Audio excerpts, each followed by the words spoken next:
Ricardo Araújo Pereira sente-se taxado, embora não tenha negócios na Irlanda. João Miguel Tavares declara-se senhorio e Pedro Mexia confessa-se com IMI ou sem IMI concordatário. Está reunido o Governo de Sombra.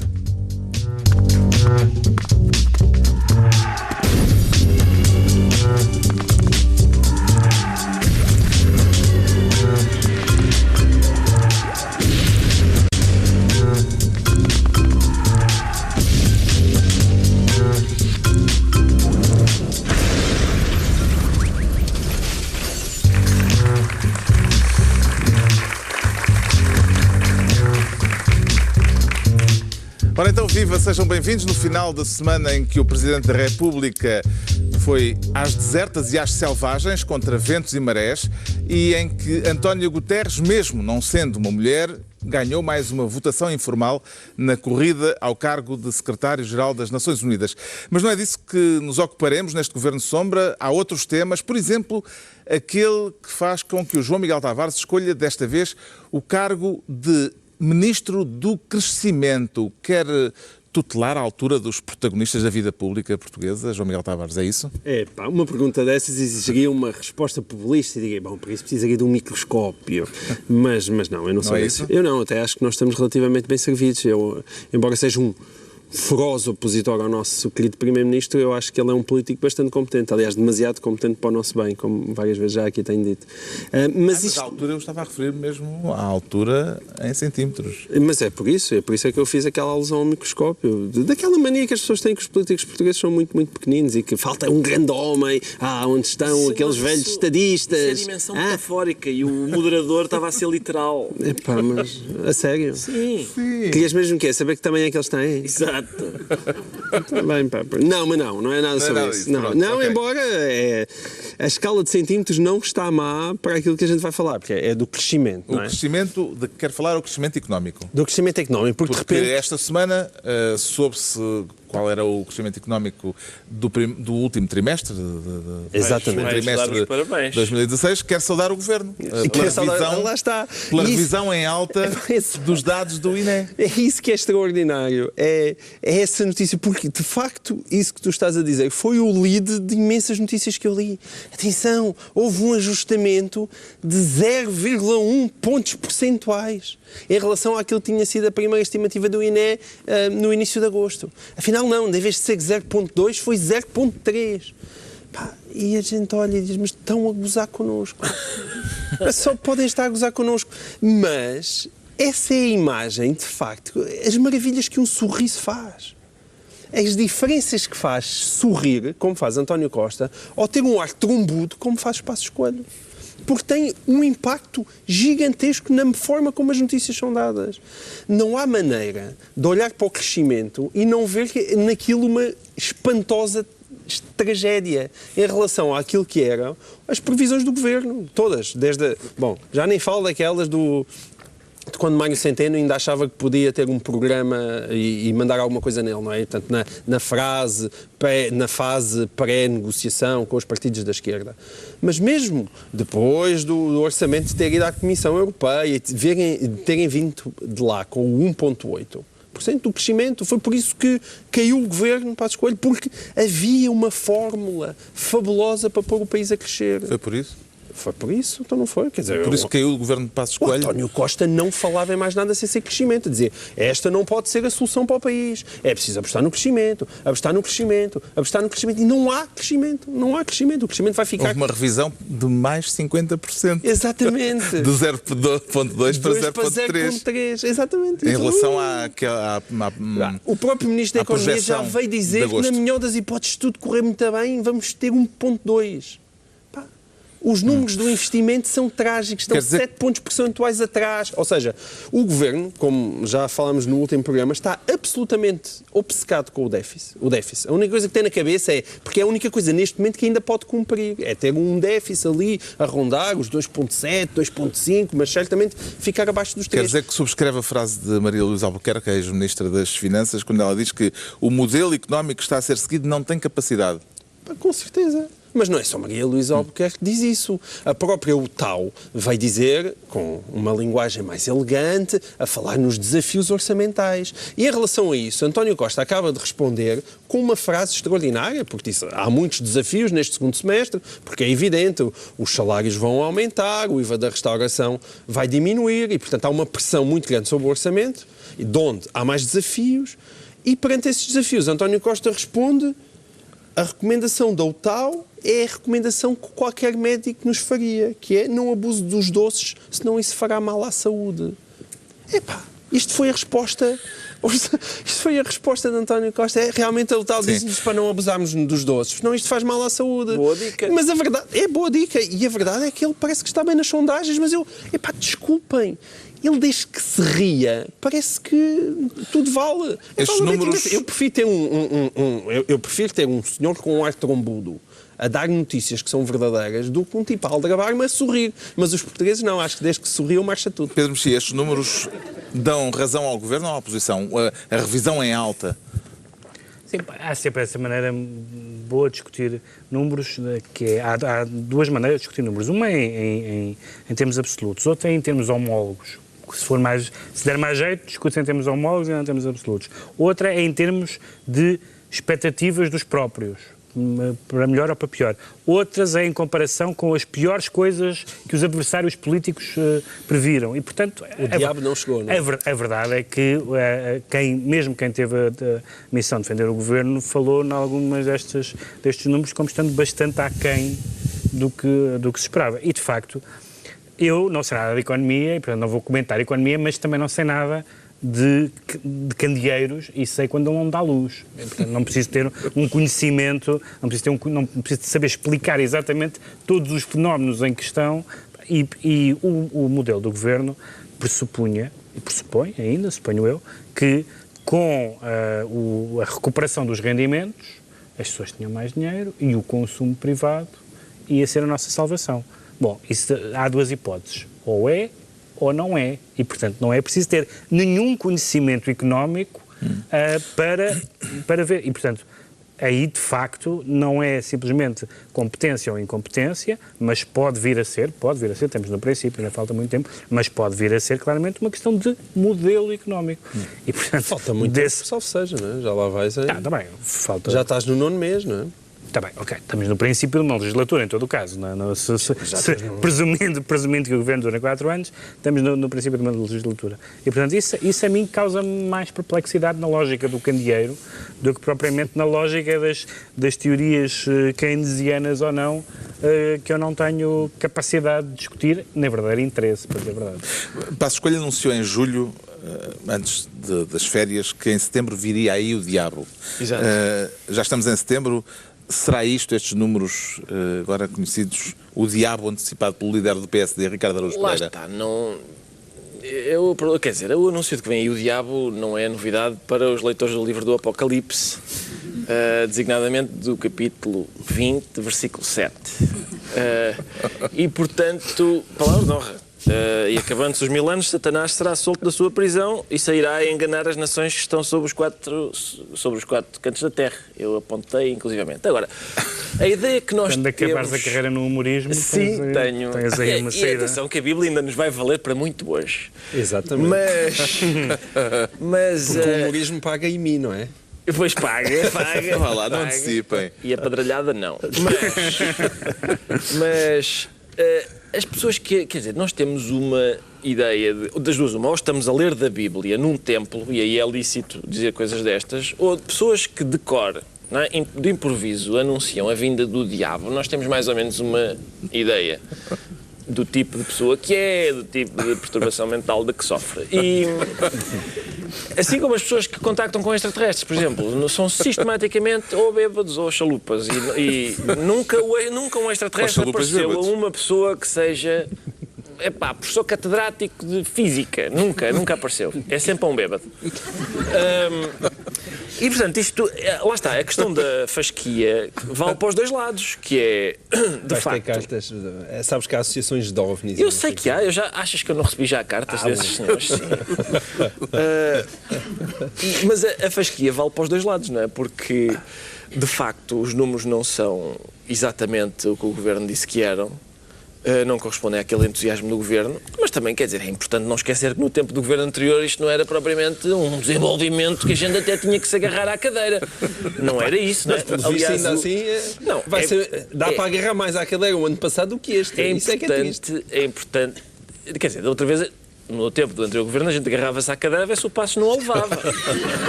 Era mais isso. Agora, porque aquilo que estavas a dizer, este é trombudo, um era trombudo, este é risonho. Não é questão de semblante, é um deixa-te o dinheiro no bolso e o outro vai lá buscar. É mais isso. A ti não, pá. Um tira-te o salário e o outro não. Só se fores funcionário público. Está bem, pois, claro, mas há bastantes. Não são só 2 ou 3. Agora, e essa questão da fasquia, de facto, interessa aqui porque... É importante não esquecer que a desaceleração do crescimento começou ainda antes das eleições, não é? É verdade. E depois a questão é, de facto, se calhar o Governo pôs a fasquia muito alta, é uma coisa que eu nunca faço, eu digo sempre, isto não merece estar fazendo coisa, sobretudo, digamos, nas relações íntimas, é uma coisa que costuma funcionar bem, pôr a fasquia bem baixa e depois até dá a fazer uma gracinha. Lá o Passos Coelho é a mesma coisa, está a pôr a fasquia demasiado, vem aí o diabo, e depois as pessoas dizem, não correu tão chega bem a como enxofre, mas o diabo ainda não... há um toquezinho em enxofre, mas é capaz de, se calhar é o vizinho que está a cozinhar outra vez aquelas couves. Entregamos ao João Miguel Tavares a pasta de Ministro do Crescimento. Agora, o Pedro Mexia pretende ser Ministro dos Patins. Para os pôr a quem, Pedro Mexia? Já puseram os patins à Presidente brasileira e foi um processo... Quero falar do processo de destituição de Dilma Rousseff. Nós acompanhámos aqui, destes meses todos em que isto se falou, e o processo tem muitas perplexidades. A pedalada merecia este desfecho? Para já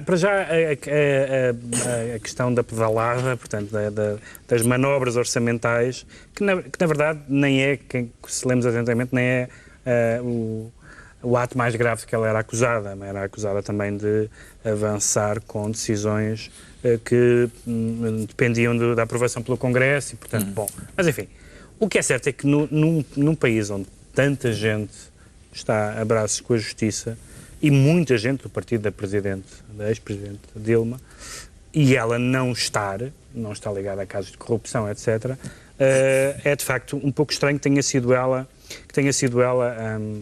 a afastada. Ainda para mais quando aconteceu esta coisa muito engraçada, que é o Congresso brasileiro, neste caso o Senado, decidiu, por uma maioria esmagadora, que ela tinha praticado o tal crime de responsabilidade. Portanto, tinha feito um delito de tal forma grave que punha em causa a sua continuidade como Presidente da República e, portanto, destituíram-na.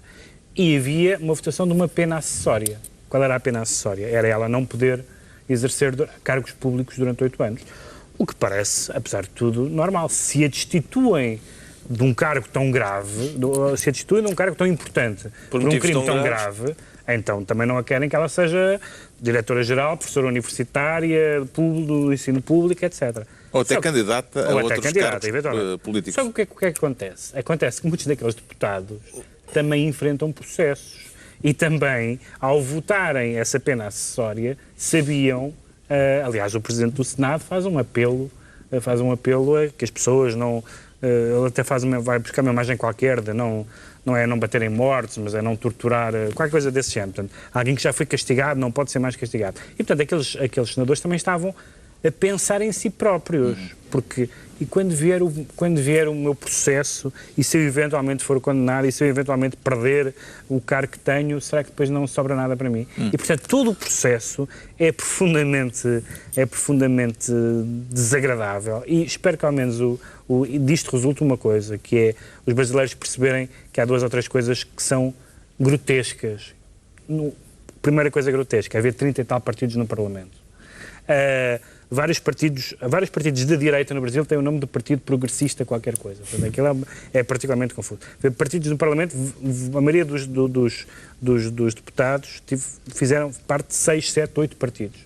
Segunda coisa ridícula, haver um presidente num sistema eleitoral que é eleito com um vice-presidente de outro partido com uma ideologia completamente diferente e que, portanto, dá esta coisa. Eu não tenho nenhuma simpatia política por Dilma, mas é muito estranho que agora o vice-presidente, que foi eleito na chapa, portanto, juntamente com ela, vá seguir uma política, nomeadamente económica, completamente diferente. Isso não pode deixar de um partido que nunca apresentou um candidato presidencial, já teve 3 presidentes. Já teve vários, porque ficam à beira sempre da pessoa que, em alguns casos, morreu, noutros casos foi afastado.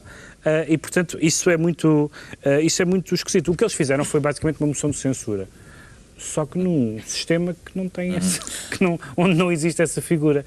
E, portanto, mesmo para quem acha, como eu acho, que o que aconteceu nos últimos anos foi um verdadeiro assalto ao poder económico, nomeadamente por parte do PT, que passou de um partido, digamos assim, profético a um partido absolutamente corrupto até à ponta dos cabelos, mas não Dilma.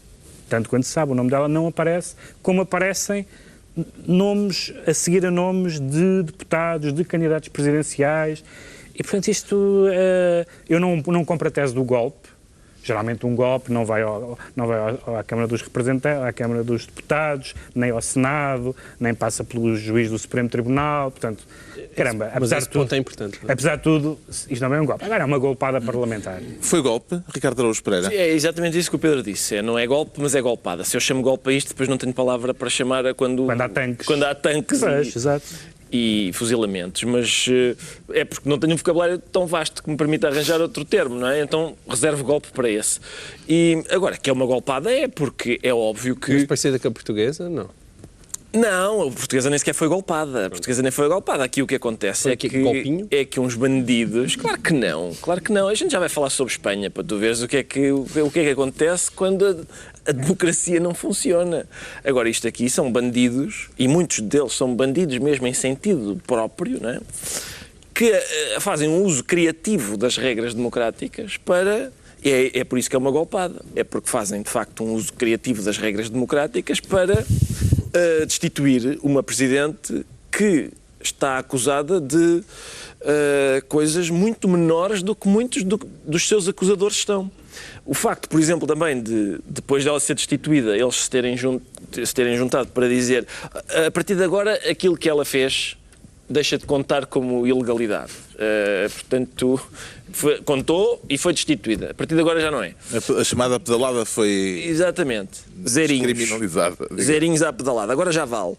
E, portanto, de facto, há mais esse pormenor engraçado, que é normalmente o que acontece a um presidente que é destituído, depois fica impedido de concorrer a cargos públicos durante 8 anos. Foi assim com o Collor. Claro que foi aquilo que o Pedro disse. Collor, aliás, queixou-se na sessão que, no caso dele, ele diz, não disse com estas palavras, mas diz ter sido também alvo de uma golpada porque ele apresentou a renúncia ao cargo antes de ter sido julgado e, portanto, julgava que não passaria por essa destituição. Sim. E, portanto, não perderia os direitos políticos por 8 anos. Sim, mas foi julgado mesmo depois de ter apresentado a renúncia. Mas é curioso, é aquilo que o Pedro disse. Muitas das pessoas que dizem, bom, sim senhor, mas não vamos tirar-lhe os direitos políticos, esperam que no futuro, quando for a vez deles, aí sim, por crimes cometidos por eles, não lhes retirem os direitos políticos, caso contrário terão de ir arranjar um emprego a sério. E isso custa a todos, não é? O que é que muda no Brasil de Temer em relação ao Brasil de Dilma, João Miguel Tavares? Bom, acho que essa vai ser uma boa pergunta para ser respondida. Ninguém sabe verdadeiramente, ele já prometeu que os direitos sociais e as políticas sociais seriam seguidas. Agora é preciso, evidentemente, intervir na economia brasileira que está uma desgraça, como se sabe. O El País tinha um título muito engraçado, dizia Michel Temer, o presidente que ninguém pediu. E essa é a absoluta verdade. O Temer conseguiu discursar durante 10 segundos na abertura dos Jogos Olímpicos e ainda assim foi veiado. Ele tentou fazer o discurso mais pequeno, provavelmente da história das Olimpíadas, e ainda assim foi veiado, e a taxa de aprovação dele era igual à de Dilma, estava nos 14%. Ele agora está na China e a correr, é uma montagem, claro, mas há uma montagem na internet com um chinês com uma placa, ele mandava dizer Welcome fora Temer. Exatamente. Além disso, como eu acho que até já aqui... É uma montagem, isso? É mesmo? Há um aspecto muito importante... Era demasiado bom. Há um aspecto muito importante no Michel Temer, que é ele também usa o cabelo para trás, todo para trás, com gel. E como eu já aqui expliquei, todas as pessoas que puxam o cabelo todo para trás, que estão na vida política ou económica e usam gel, atenção, não é como o Pedro Mexia. Pedro Mexia é um homem honesto, ele puxa às vezes o cabelo para trás, mas não usa gel em toda a volta. Agora, quem puxa mesmo e usa gel... O traço distintivo do bandido... É evidentemente é logo a seguir. O TCAP em cima, não é? O Collor usava o para trás com gel, o Pedro Caldeira, se bem se lembram, para trás com gel, o Mário Conde utilizava também para trás com gel, o Vale Azevedo, embora tivesse menos cabelo, mas também usava gel. A ciência política tem várias etapas. Aristóteles, Montesquieu, mas olha livros inteiros a discutir. E agora estamos a chegar ao tavarismo. O critério capilar. Este senhor penteia-se de determinada maneira, portanto... Claramente, aquilo há ali uma explicação freudiana, que Freud, infelizmente, não teve tempo para abordar, está bem tido com outras coisas, mais giras, tinham cama e tal, mas... Acho que era só charutos. Era só charutos. Mas isto, eu não conheço ninguém que use o cabelo para trás, fechado com gel e não tenha algum problema. Vamos ficar atentos. O Pedro Mexia fica então Ministro dos Patins. Agora é a altura do Ricardo Araújo Pereira se tornar Ministro de La Jeringuença. La Jeringuença. Está a treinar o portunhol? Sou forte em portunhol. E... A questão é esta, em Espanha não há geringonça nem há jeringuença. Pois não, e eles sofrem. Sofrem. Eu espero que vocês... mas atenção, mas enquanto sofrem, crescem muito mais do que Portugal. Obrigado, então, mas isso sempre vimos quando a Bélgica esteve aquele ano sem governo, foi dos melhores tempos que a Bélgica passou. Era dourado, eles acho que os belgas ainda hoje chamam os anos dourados. Foi aquele Estás a favor da não intervenção estatal. Estás a tornar-te um verdadeiro liberal. É um anarca. Não, exatamente. Para mim, o meu ponto é este. O topo para mim é não haver governo. A seguir, geringonça, a seguir, o Rajoy ou o Passos Coelho. E, portanto... Mariano Rajoy voltou a ser chumbado por 2 vezes esta semana. E na intenção de formar governo e agora há a perspectiva de novas eleições. Sim, o que é curioso... As terceiras. As terceiras, sim. Para mim não é espantoso. As pessoas dizem, isto é espantoso. A Espanha não se entende e já vão na terceira eleição seguida porque...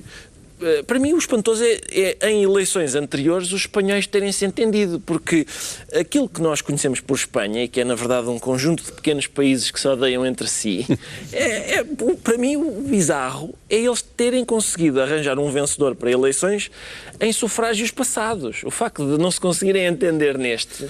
Para mim é o que vi. Para mim é Espanha. Explica-me Espanha. Está aqui. Mas vai haver mesmo eleições? Porque o prazo ainda não terminou, acho que é até ao fim de outubro, e há agora a perspectiva de haver um mau resultado para o PSOE nas autonómicas, creio que no País Basco e não sei exatamente mais onde. Vai haver 2 autonómicas que, se correrem muito mal ao PSOE, podem fazer com que haja no PSOE deputados a fugir à linha oficial do partido e a defenestrar Pedro Sánchez. Pois e tal.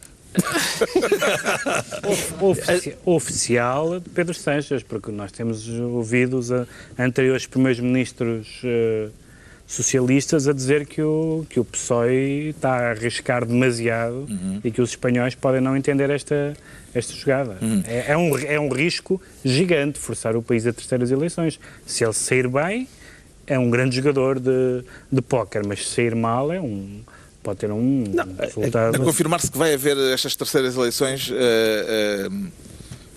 quem é que acredita que pagará a fatura, Pedro Mexia?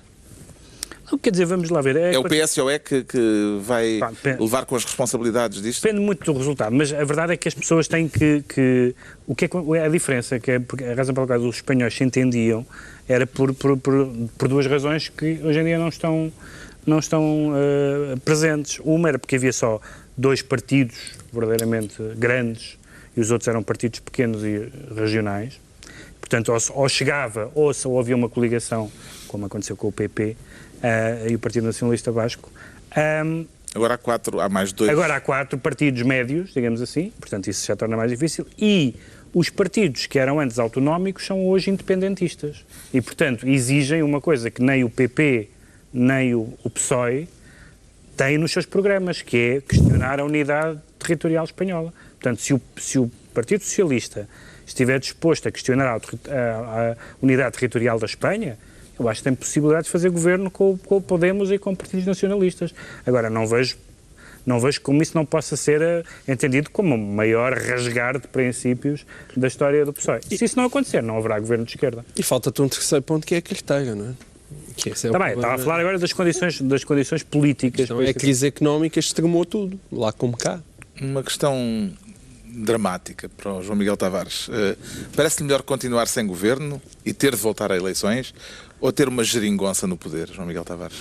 Mas eles tentaram ter uma geringonça no poder. Não, mas se a opção, se as duas possibilidades fossem estas e houvesse encorajarias uma geringonça? Visto aquele para jornalista, resolver... pelos vistos, não é necessário. Visto aquele jornalista espanhol que escreveu, correspondente espanhol do El País em Lisboa, que escreveu no Expresso a dizer quem nos dera uma geringonça como a vossa. Mas eles tentaram, não é? Mas eles também acho que eles não conseguiram a geringonça para já, porque o Iglesias ainda consegue ser um bocadinho mais extremado do que a nossa extrema-esquerda. E depois não tem lá um António Costa. Mas não está a responder à pergunta. Eu não tenho nenhum amor à geringonça. Eu acho que a solução... Falta-lhes um estadista eu explico porque é que não respondo à Costa. pergunta. Eu não respondo à pergunta porque, como seria de esperar, ela é capciosa. É capciosa. Tragam os eletrochoques. Vais ver se não respondes à pergunta. Porquê? Porque colocaste fora das hipóteses aquela que para mim é sempre a solução normal. Que é, governa quem ganha as eleições. Não e é evidente. Eu acho que a maioria do povo agora, não votou em quem ganhou as agora, eleições. de facto, não se consegue. Porquê? Se estivesse na investidura, Está bem, certo. E é mas isso. estar a favor. Mas para isso as pessoas que Havia votaram uma outra no solução. PSOE, Havia uma outra solução. era preciso interpretar o voto das pessoas que votaram no PSOE como... Mas eu aí estou contigo, Ricardo. Eu aí estou contigo. Eu acho que, tanto em Espanha como em Portugal, o eleitorado está de facto extremado. Eu tenho dúvidas que, havendo uma terceira eleição, não vá outra vez dar uma situação ingovernável. Porque o eleitorado flutuante é que flutua cada vez menos. As pessoas estão extremadas, lá como cá. Quer dizer, as pessoas de esquerda estão mais à esquerda, as pessoas de direita estão mais à direita, e existem visões antagónicas sobre aquilo que devem ser os futuros países, e isso torna tudo mais complicado. Uma grande complicação. Ricardo Araújo Pereira fica assim ministro de La Geringonça. Estão entregues as pastas ministeriais por esta semana e empossados os ministros. Agora vamos analisar porque é que o Pedro Mexia se declara concordatário. Para que efeito, Pedro Mexia? Para discutir não tanto a questão do IMI, mas podemos falar do IMI, porque foi a propósito disso. Imposto Municipal sobre Imóveis. Sim, agora todas 2 em 2 meses há uma questão iminente que cheira a 1911. Agora, de repente, todas as semanas, vá-se lá saber porquê, seja na educação, seja nos impostos. Mas o Costa não é Afonso. Não, o Costa não é Afonso, mas de facto há ali há uma certa senha contra a Igreja que está a renascer. Mas eu queria falar da questão dos impostos, porque... Espera, o que está a renascer é a senha, não é a Igreja. Não, a Igreja não está a renascer noutros países, mas não em Portugal. Há uma coisa interessante nesta questão do IMI, da laicidade, é que as pessoas definem aquilo que gostavam que fosse.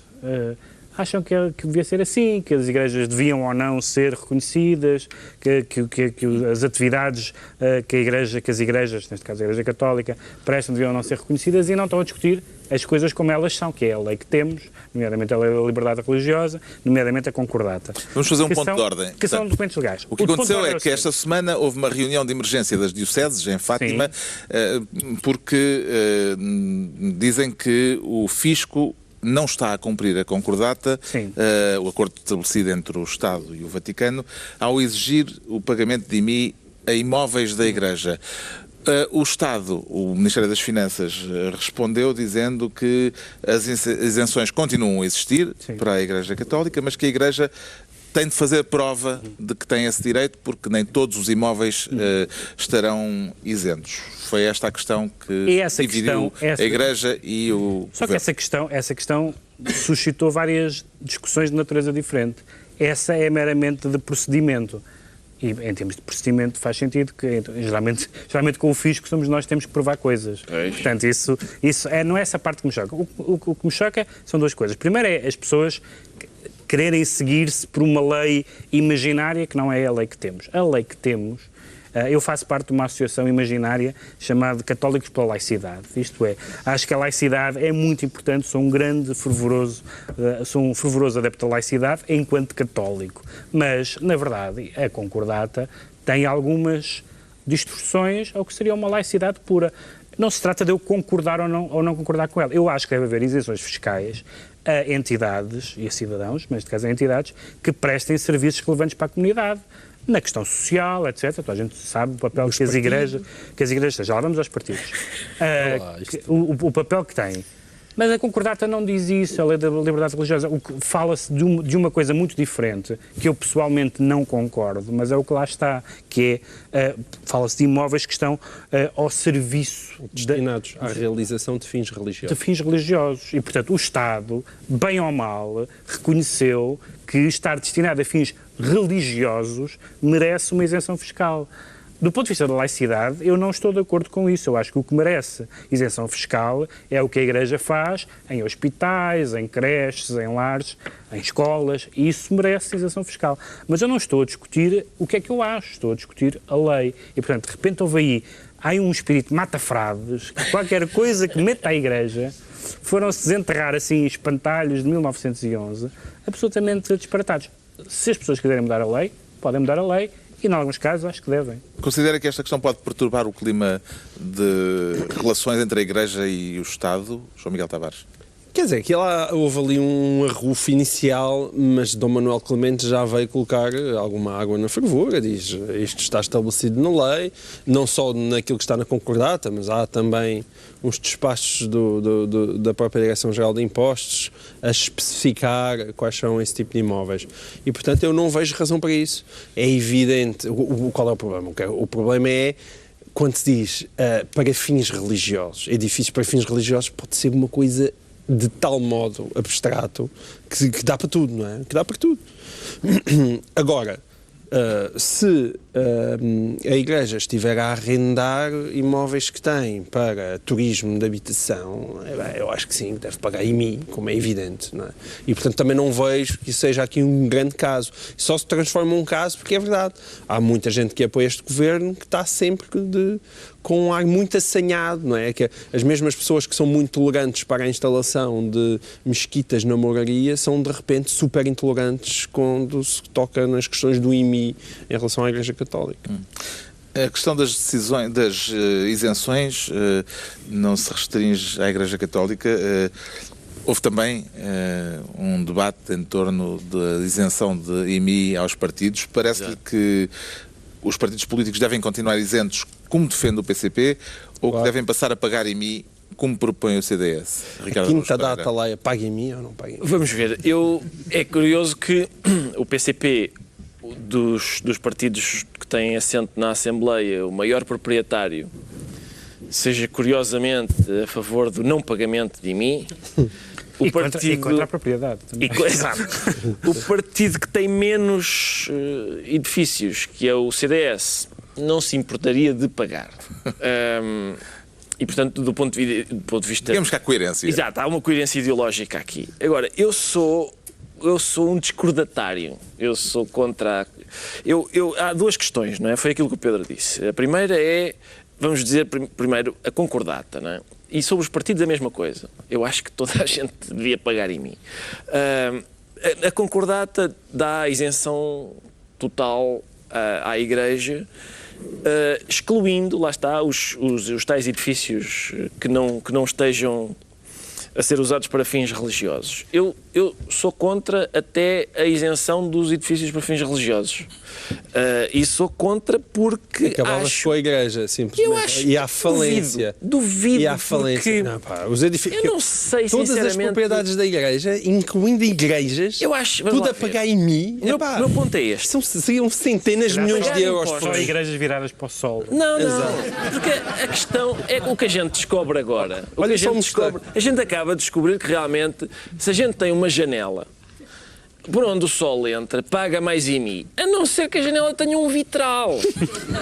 E aí não paga nada. Podes pôr um Sim, eu vou pôr vitrais nas minhas janelas todas. Todas, vou pôr um Santo António em cada uma. E a questão é esta, eu não sei, na lista de maiores proprietários do país, eu não sei em que lugar está a Igreja, mas em segundo. eu suponho que esteja muito perto do topo. Sim. Em segundo, a seguir ao Estado, é isso? Exato. E, portanto, que um dos maiores proprietários não pague em mim causa-me alguma estranheza. Segundo... Mas achas ou não relevante aquilo que o PC alega que é os serviços prestados eu acho que, aos trabalhadores vamos e ao lá povo? ver, aquilo que estamos a dizer aqui é o seguinte, a Igreja presta serviços relevantes à comunidade, designadamente as misericórdias, etc., nos hospitais, na educação. Mas vamos então ao caso da educação. Não pagamos IMI nos nossos edifícios porque a gente presta um rico serviço na educação. Já agora, nos contratos de associação continuem, portanto, não pagamos imposto e ainda recebemos... É uma dupla não tributação, não é?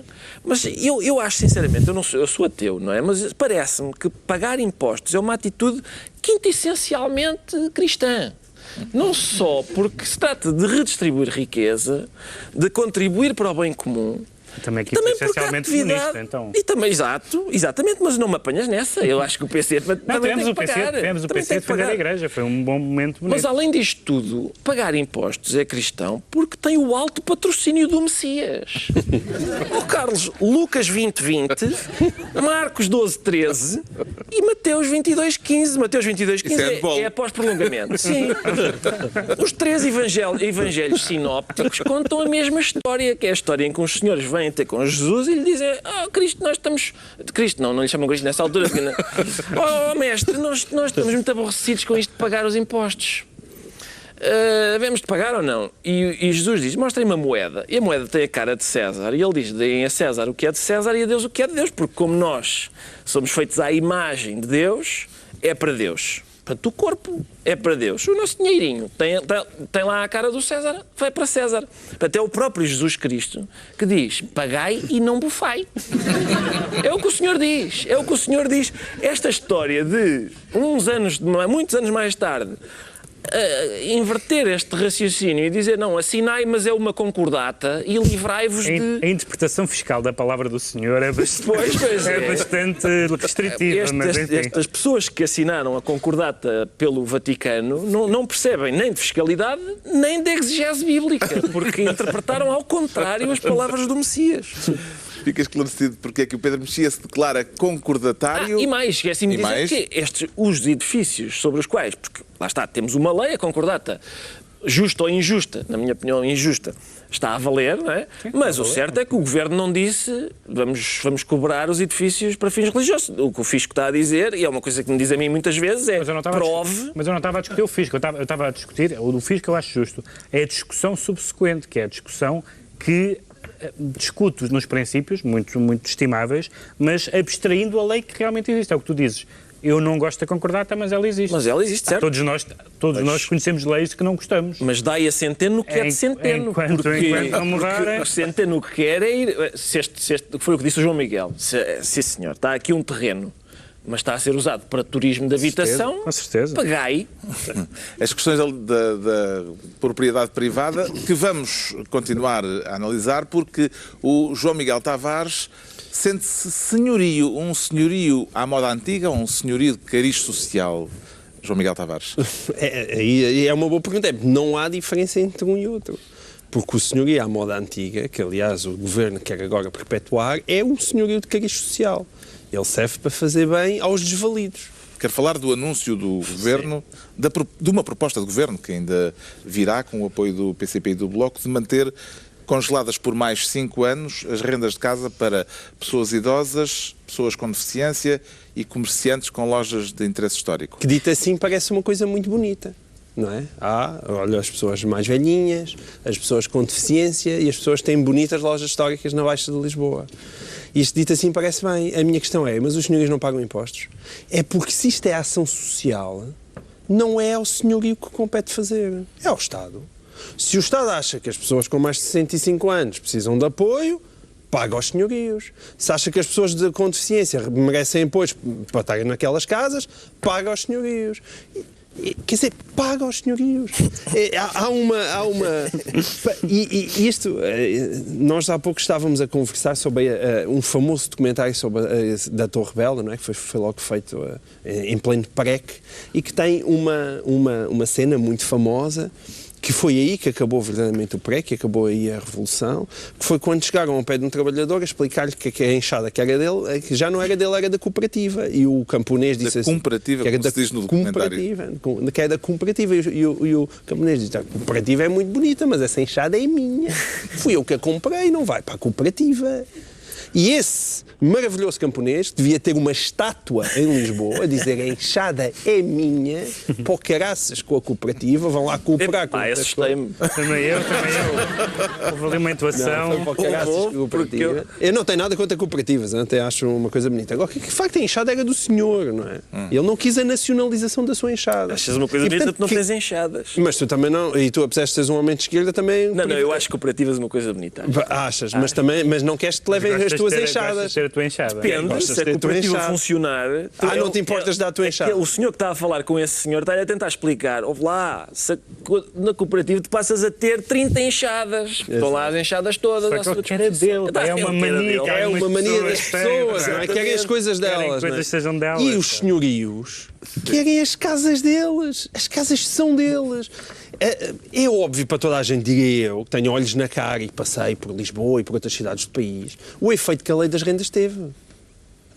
Nós tínhamos uma Baixa de Lisboa completamente morta, e do Porto completamente morta, arrasada, com edifícios devolutos, e bastou uma mudança significativa na lei, numa das poucas reformas estruturais realmente que se fizeram, e tudo mudou, Isso e o Airbnb? Não, isso é o Airbnb com certeza, mas as coisas estão ligadas umas com as outras. Agora, se querem prolongar, já houve os 5 anos, se querem prolongar para mais 5 anos, senhores, é o Estado que tem que pagar, não é os senhorios. Esta ideia que são os senhorios que têm que estar a fazer a ação social e que têm que ser eles, porque é o Estado a obrigar o Manel, o Joaquim, que tem um prédiozinho, a dizer, não, senhor Manel, senhor Joaquim, agora transforme-se numa IPSS, porque é assim que lhe compete andar a patrocinar as pessoas que estão em sua casa. Esta decisão da esquerda, do governo, com o apoio dos partidos mais à esquerda no Parlamento, será o equivalente àquela velha palavra de ordem que dizia os ricos que paguem a crise, Ricardo Araújo Pereira? Carlos, eu sou a favor de que os ricos paguem a crise, ou pelo menos paguem mais a crise do que os que não são ricos, não é? Paguem na devida proporção. E é o caso?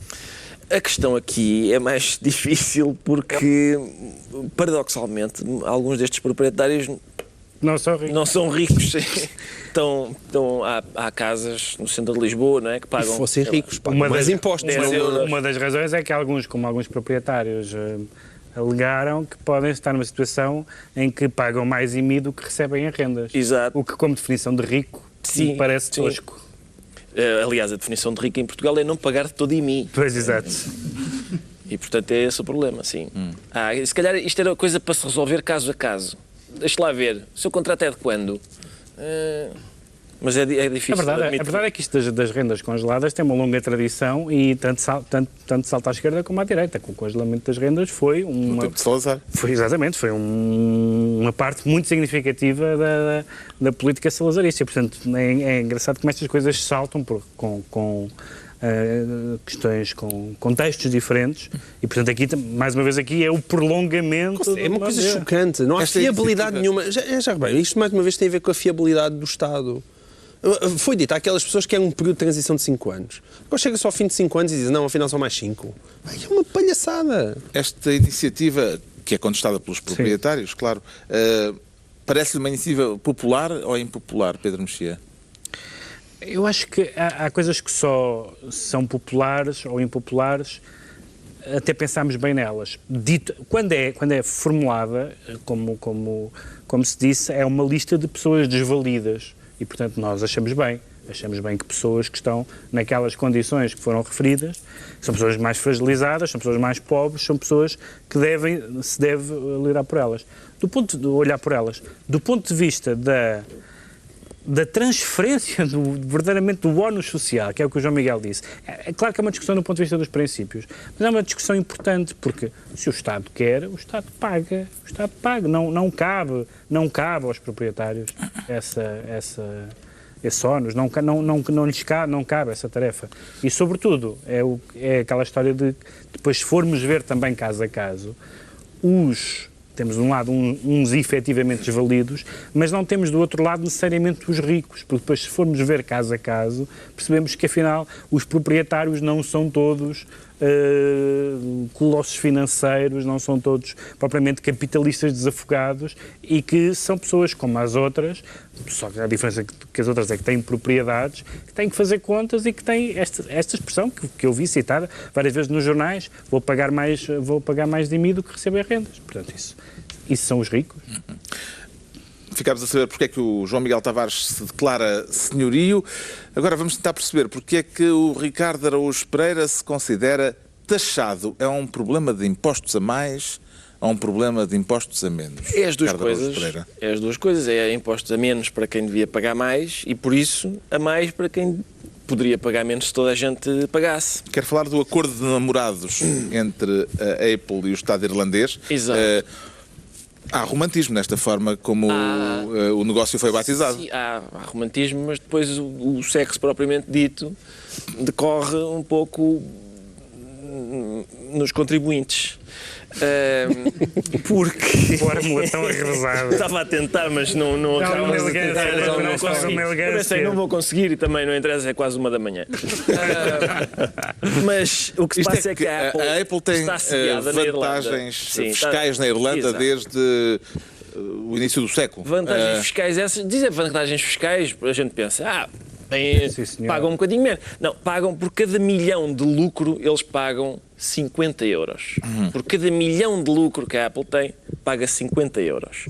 E, portanto, houve lá uma senhora, uma comissária, que esteve a fazer umas contas e descobriu que nos últimos 11 anos a Apple deveria em impostos 13 mil milhões de euros. Para os portugueses que nos estão a ouvir e que não sabem bem o que são 13 mil milhões de euros, são 2,5 BPNs. Só não é para fazer a conversão para a nossa moeda corrente. Para a nossa moeda, sim. São 2,5 BPNs que eles deviam ter pago em 11 anos. Porquê? Porquê é que não pagaram? Porque há uma espécie de concordata tácita. Não para a religião, mas para...